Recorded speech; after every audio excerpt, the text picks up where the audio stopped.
Hi guys, may konting kwento ako sa inyo. Sino relate dito yung dati OFW ka tapos ngayon sa Pinas ka? Kung sa bansang Doha, Qatar pa lang ako, lagi kong naiisip yung pamilya ko, lalo na yung mga anak ko. Sabi ko sa sarili ko, gusto ko makasama yung mga anak ko.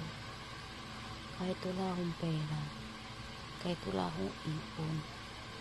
Kasi nga diba, buwan-buwan papadala tayo sa pamilya natin. Sabi ko sa sarili ko, kahit wala akong ipon, gusto ko umuwi. Kasi ayaw kong magkasakit ako dito sa lugar ng hindi natin bansa. Hirap mag-isa. Oo, kumikita tayo ng pera, pero deep inside, nahihirapan tayo, lungkot, tinitiis natin lahat para sa pamilya natin.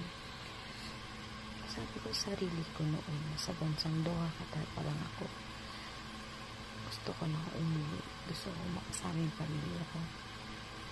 Pero minsan talaga, sa huli talaga yung pagsisisi.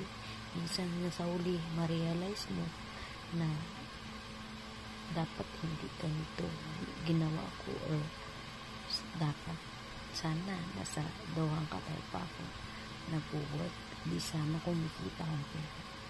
Bakit gano'n, no? Minsan pag ginawa mo na yung gusto mo dahil gusto mo makapili ng pamilya mo, pero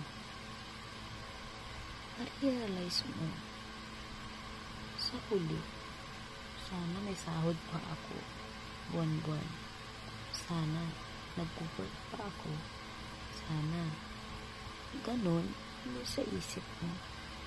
Pero ang hirap kasi, mahirap na wala ka ng work, tapos iisipin mo araw-araw na pangangailangan mo, saan ka kukuha.